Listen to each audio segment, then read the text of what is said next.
sejarah agama Kristen sendiri itu dihitungnya dari sejak Yesus lahir apa setelah Yesus bangkit? Sesudah Yesus bangkit. Berarti... Maka dia ketika itu menampakkan diri, lalu menyampaikan kepada Petrus. Petrus itu yang menyangkal Yesus 3 kali. Dia sudah jatuh luar biasa, tapi justru dipilih oleh Tuhan ketika dia kemudian mengakui. Jadi pengakuan itu karena belas kasih Tuhan itu melampaui hitung-hitungan manusia. Dan justru Petrus kemudian menjadi paus yang pertama. Yang disampaikan oleh Yesus, dan engkaulah Petrus, di atas batu karang ini akan kudirikan gerejaku.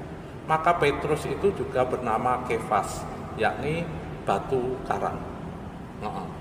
Lalu apakah sejak Yesus lahir? Kita nggak ngerti, karena iman Katolik, kalau katakan mungkin Kristen berbeda, iman Katolik itu bersumber pada Paskah, bukan pada Natal. Jadi iman itu muncul karena kebangkitan, karena kalau tidak bangkit maka sia-sia iman kami. Jadi kebangkitan itulah yang menjadi sumber pokok dari iman Katolik. Maka perayaannya kalau Paskah seminggu lama, 40 hari pantang dan puasa. Lama persiapannya sama. Kalau Natal cuma sehari tok selesai, tidak ada yang khas di dalam ibadatnya sebenarnya.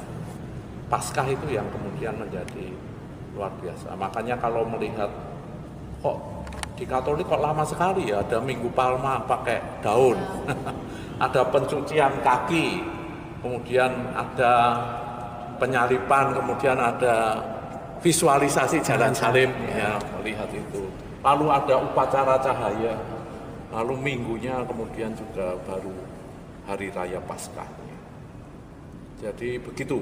Kalau dikatakan lahirnya gereja sebenarnya tidak sesuatu yang kayak kronologis ya, bukan kronos, bukan sesuatu waktu yang bergulir kalau dari 1 menjadi 2, 2 menjadi tidak. Di dalam kitab suci ada 2 istilah waktu. Yang satu kronos. Kronos itu kayak jam itu, tik tik tik tik tik. Yang satu itu kairos. Kairos itu ya waktu. Tetapi waktu yang sesuatu yang apa ya, yang bergerak dan melampaui apa ya, melampaui hitung-hitungan manusia, ruang dan waktu. Kairos, kesempatan. Ya sama seperti ditanyakan, kami sendiri juga mengatakan hari raya Pentakosta itu juga hari raya kelahiran gereja. Karena waktu itu diutus Roh Kudus, artinya Roh Kudus itu untuk menjadi penyatu dari gereja yang sudah ditinggalkan oleh Tuhan Yesus. Tetapi juga Kamis Putih itu penetapan perayaan ibadat kami ini. Ya, apakah itu sudah gereja? Persiapan. Kayak ada seorang turis, seorang romo dari Prancis yang bertanya ke saya ketika ke museum Friedenberg, Jogja, Jogja, ya. Itu kan ada diorama. Lalu dia berhenti cukup lama membaca tentang Sumpah Pemuda itu. Pernah saya sharingkan. Dia bertanya, kenapa kok nggak Merdeka 28? Mengapa kok 45? Saya juga bingung, tapi ingat ibu saya. Ini namanya embrio. Kemerdekaan Indonesia itu tidak diberi. Kayak di Malaysia, kayak di Australia.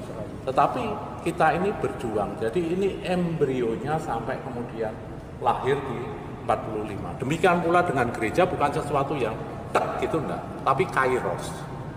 Mulai pelan-pelan ini sudah sebenarnya embrionya gereja. Ya kayak contohnya lah, sekarang Cina khususnya, kalau kelahiran itu dikatakan lahir itu anak usia 1 karena sudah dihitung semenjak di kandungan. Nek wong Jawa hitungannya weton, ya kan. Terus kalau masih nanti setahun baru usia 1 tahun. Nek no Cina kan lahir kuwi siji. Korea juga. Karena kehidupan Korea juga, kehidupan itu sudah dimulai sejak janin itu. Nah, sekarang mau dihitung dari mana ini? Gitu. Baik, itu terima kasih.